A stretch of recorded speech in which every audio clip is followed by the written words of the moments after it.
N Vasu ആരാണ്? CPM നേതാവാണ്. അയാളെ പിന്നീട് ദേവസ്വം പ്രസിഡന്റാക്കി. അന്നത്തെ ദേവസ്വം പ്രസിഡന്റ് ആരാണ്? അത് പത്മകുമാറാണ്. ആ പത്മകുമാറിന്റെ നേതൃത്വത്തിലെ ബോർഡാണ് അത് എഴുതി വെച്ചത്. എൻ വാസു അല്ലേ ആദ്യം ഇത് കോപ്പർ പ്ലേറ്റ് എന്ന് എഴുതി വെച്ചത്?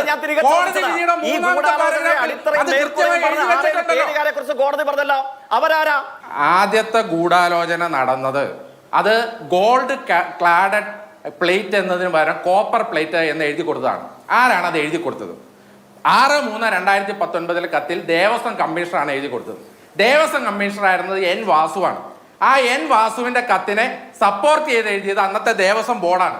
ഗോൾഡ് ക്ലാഡഡ് എന്നതിന് പകരം കോപ്പർ പ്ലേറ്റ് ചെമ്പ് തകിട് എന്ന് എഴുതി വെച്ച് ഈ ഗൂഢാലോചനയിൽ ആദ്യം പങ്കെടുത്തത് ഇവർ രണ്ടുപേരുമാണ്. എൻ വാസു ആരാണ്? എൻ വാസു ആരാണ്? CPM നേതാവാണ്. അയാളെ പിന്നീട് ദേവസ്വം പ്രസിഡന്റാക്കി. അന്നത്തെ ദേവസ്വം പ്രസിഡന്റ് ആരാണ്? അത് പത്മകുമാറാണ്. ആ പത്മകുമാറിന്റെ നേതൃത്വത്തിലെ ബോർഡാണ് അത് എഴുതി വെച്ചത്. ഈ ദേവസ്വം ഈ ബോർഡിന്റെയും ഉദ്യോഗസ്ഥരുടെയും ഒക്കെ സംഘടിത നീക്കം അതിന്റെ ഭാഗമായിട്ട് എന്താണ് ഈ ഉദ്യോഗസ്ഥ വൃന്ദം ചേർന്ന് മിനിറ്റ്സ് തിരുത്തിയിട്ടുണ്ടോ എന്ന സംശയം കോടതി. ദേവസ്വം കമ്മീഷണർ ആരാണ്?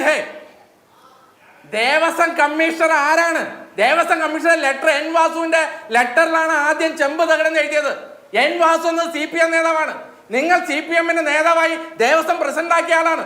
വെളുക്കച്ചിരിയുടെ ക്രെഡിറ്റ് ഉള്ള ജയിക്ക് അതിന് ഉത്തരം പറ. എൻ വാസു ആരാ? എൻ വാസു CPM-കാരനാണോ? അയാളെ തള്ളിപ്പറ.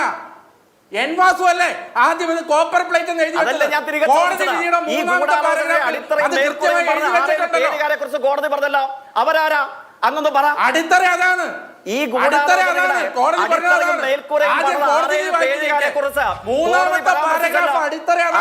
അതിനെ കുറിച്ച് അങ്ങയുടെ അഭിപ്രായം എന്താ? ഇനി ആരാണെങ്കിലും ജയിക്കേ, ഇനി ഏതവനാണെങ്കിലും